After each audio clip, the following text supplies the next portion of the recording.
Mesa al Día con Hernán Higuera. El Consejo Nacional Electoral informó que tras concluir el plazo se recibieron un total de 16 inscripciones de binomios presidenciales que estarán sujetos en los próximos días a la etapa de impugnaciones y objeciones. Solo después de que se resuelvan estos procesos, el CNE informará las candidaturas que quedarán en firme. Hasta el momento, la de ADN de Daniel Noboa y la de Francesco Tabacci de Creo.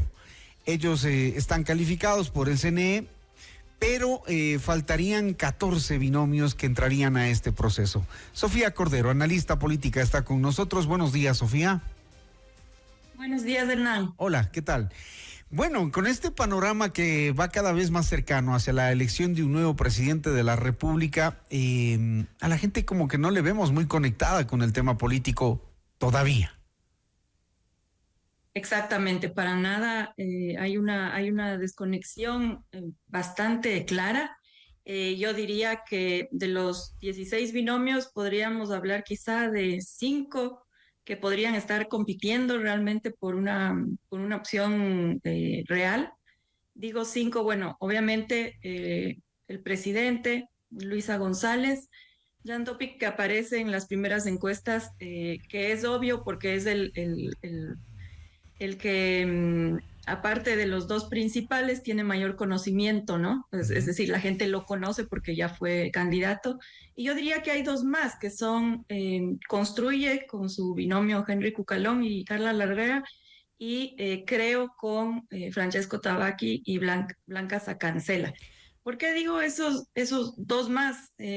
Porque me parece que son por, digamos, la maquinaria, ¿no?, que tienen detrás, un partido conformado, tienen unos candidatos que ya han sido asambleístas, candidatos a la asamblea con cierta experiencia, no todos, pero la mayoría. Entonces, digamos que son propuestas más consolidadas, ¿no? A los demás podemos verlos como, no sé, candidaturas que se lanzan a un vacío, me parece a mí, que los motivos por si los que se lanzan el 1%. Son incomprensibles. Entonces creo que la disputa estará probablemente entre esos 5. Ahora, de esos 5, los dos que nombro, los dos de Creo y de Construye, de Creo y de Construye, necesitan hacer mucho trabajo en campaña para llegar al nivel de conocimiento que tiene Topic, por ejemplo, al 15%, y más aún a un 20% para disputar, para entrar a la segunda vuelta, ¿no? Ahora, ya sabemos que, y ya nos ha pasado que los políticos nos pintan un Ecuador hermoso al futuro, que ellos van a hacer esto, que van a hacer lo otro, y al final la experiencia del propio Daniel Noboa no ha sido precisamente la de cumplir sus promesas de campaña, porque encontró un país peor de lo que él pensaba que iba a encontrar. Allí en el discurso tienen un fuerte reto, porque ya el país no se cree pues cualquier palabra, cualquier ofrecimiento. Ahora nos están hablando de bajar el costo de la canasta básica, mejorar la economía, la seguridad, pero cuando no se lo ha podido hacer. Tienen un fuerte reto, y yo creo sobre todo en diferenciarse el uno del otro. Ajá. Porque ¿qué hacemos cuando las necesidades y las urgencias son tan claras y tan obvias que nadie puede dejar de lado la seguridad, por ejemplo? Y el nadie empleo. Puede dejar de lado el empleo. Claro. Ahora nadie puede dejar de lado el tema eléctrico. Nadie puede dejar de lado la salud. Entonces, es un discurso uniforme, o por lo menos la agenda está dada, y dentro de esa agenda dada, los candidatos deben recurrir a la imaginación, y más que a la imaginación, yo creo que el desafío es plantear el cómo llegar a esas ofertas que están haciendo, ¿no? Para no diluirse en una agenda conjunta en donde la única diferencia es el dinero que tienen para hacer una campaña más extraordinaria, ¿no es cierto?, para hacer mejores videos, para, qué sé yo, ¿no?, para hacer la canción más impactante.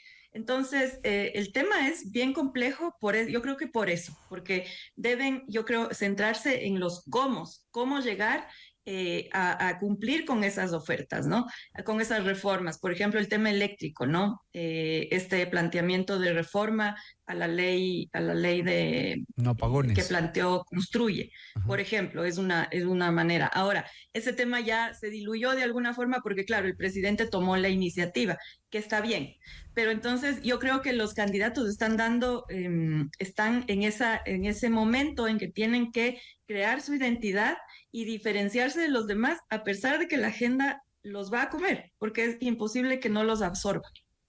Ahora, hay varios temas que son, digamos, controversiales, sobre todo para el candidato presidente, que tiene un doble reto, ¿no? Mantener la votación con la que llegó en este último proceso tras la muerte cruzada, mantenerla, digo, frente a crisis como la que estamos pasando. Ahora mismo hay la queja de comerciantes, emprendedores que dicen vamos a quebrar nuestros negocios y entramos en una campaña electoral en donde ese discurso particularmente requiere modificaciones de acciones concretas y claras porque tiene el poder además. Si ahora se abre este gran signo de interrogación de qué tanto va a afectar Ujú. la crisis de energía, ¿no? Los apagones al presidente, ¿no? Al presidente candidato, al gobierno como tal, porque ahora yo creo que no solo le afecta como candidato, sino como gobernante, es decir, su aprobación está en juego, su capacidad está en juego y la de su gabinete. Entonces, porque es una crisis que estamos conociéndola, es decir, estamos empezando y los apagones empiezan a incomodar, empiezan a hacer crisis y realmente la gente se empieza a desesperar. Eso va a afectar como gobierno y como candidato. Ahora no sabemos hasta dónde, porque no sabemos de aquí.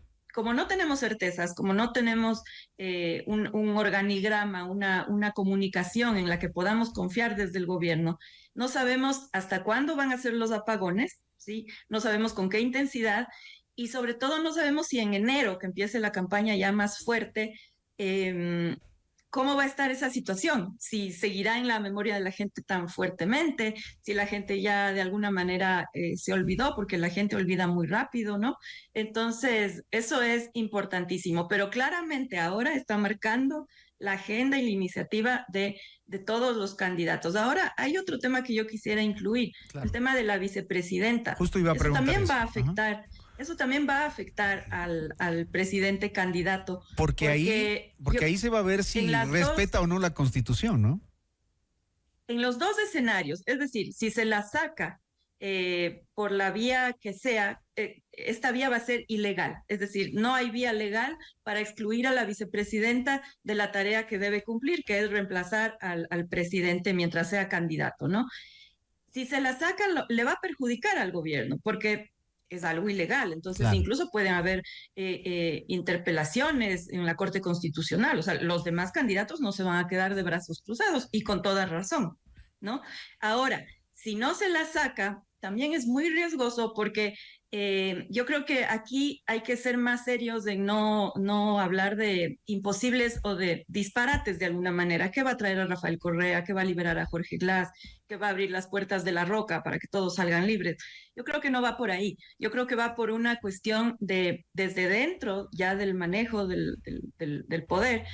Puede hacer daño al gobierno, qué sé yo, no sabemos cómo, de otras formas, Claro. ventilando cuestiones. Los gobiernos siempre tienen cuestiones no ventiladas, ¿no es cierto? Entonces yo creo que el daño puede ser mayor desde un punto de vista del que no se habla, ¿no? No tanto vinculado con el correísmo, no tanto echando para atrás leyes aprobadas, yo no creo que vaya por ahí, pero sí es un gran signo de interrogación que qué puede pasar y de una u otra manera le va a afectar al candidato. ¿Puede afectarle tanto que no le alcance? Depende de qué tengamos, no sabemos, es Claro. una gran interrogante. O capaz nos Depende sorprenden de qué armas pueda utilizar la vicepresidenta. No sabemos cuál es la pelea, no no sabemos. sabemos qué otras peleas se han acumulado entre el gobierno, entre el presidente y la vicepresidenta. Porque, No sabemos qué esté pensando ella, porque ¿no? reconciliable esa relación no es, No es. definitivamente, O porque sea, si podrían no lo estar hicieron pensando hasta como ahora, ya es muy estrategia. tarde, me Claro, parece. claro. Podrían pensarla como estrategia también, pero reconciliable no es.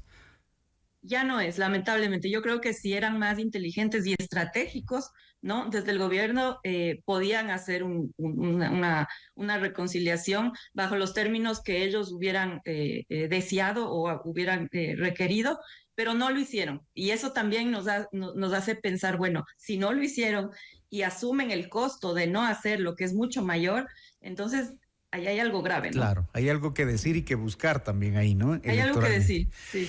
Y para los otros partidos, por ejemplo, la Revolución Ciudadana tampoco la tiene tan fácil, con un voto duro establecido, con varios acciones en la asamblea de sus representantes, estos gritos, estas cosas que al país lo alejan, que al país lo cansan, lo hastían, tampoco la tienen fácil. Digamos que pensando en las dos fuerzas políticas que podrían entrar a medir en un momento dado, tanto en la primera como en la segunda vuelta. De acuerdo, yo creo que ahora nadie la tiene fácil ni garantizada. Quizá en otras elecciones dábamos por hecho que la Revolución Ciudadana era la fuerza que pasaba a segunda vuelta y lo que había que disputar era el segundo lugar. Yo creo que ahora es diferente, yo creo que nadie la tiene garantizada, incluso el gobierno, por lo que hemos hablado, estos varios factores. Y la Revolución Ciudadana, aunque es como bien dice Hernán, tiene su voto duro y etcétera. Yo sí creo que hay cambios, ¿no? Hay una incertidumbre también. Por ejemplo, el haber incluido a Diego Borja como binomio, yo creo que tienen esta intención de abrirse a espacios menos radicales o quizá convencer a los no tan convencidos, pero también tenemos varios candidatos que pueden quitarle votos a la Revolución Ciudadana. Por ejemplo, bueno, Jimmy Jairala no está en veremos, pero Pedro Granja, por ejemplo, Rabascal. Tillería, ¿no? así sea, con pocos porcentajes. Leonidas Issa, claro. Exacto, entonces, pero sobre todo también esta estrategia, no sabemos cómo le va a resultar esta estrategia de más apertura también, y creo que el tema muy importante a tomar en cuenta es Quito. Creo que Quito está en juego, tanto para el gobierno como para la Revolución Ciudadana. Creo que el voto de Quito está a disposición de quien venga y pueda convencer de lo que el gobierno no cumplió, por ejemplo, de lo que el gobierno no fue, esa identidad que no era, ¿no? Claro. Que no era anticorreísmo, que gobernó con el correísmo, que gobernó con el socialcristianismo. Entonces, creo que Quito también, aunque es una interrogante, pero creo que Quito está en disputa también para la Revolución Ciudadana, creo que la tiene más difícil y creo que por eso también el binomio, eligieron ese binomio con Diego Borja, ¿no? Los políticos tienen un arduo reto, no es que aquí vienen a hablarnos cualquier cosa de que nos van a bajar las tasas de interés, que el precio de la canasta familiar, que no hay impuestos, ya la gente no les cree, sencillamente porque han hecho cosas distintas a lo que han ofrecido o no han podido cumplir porque se toparon con otra realidad. Y los que quieren intentar en el plano político, pues como bien dice Sofía Cordero, la analista, un salto al vacío, a ver qué pasa. Gracias, Sofía, seguiremos conversando de este tema que tiene mucho para darnos. Gracias, Hernán, buenos días. Muy gentil, un buen día. Elecciones en Ecuador con 16 binomios que buscan llegar a Carondelet. Ese fue el tema de nuestro análisis con Sofía Cordero.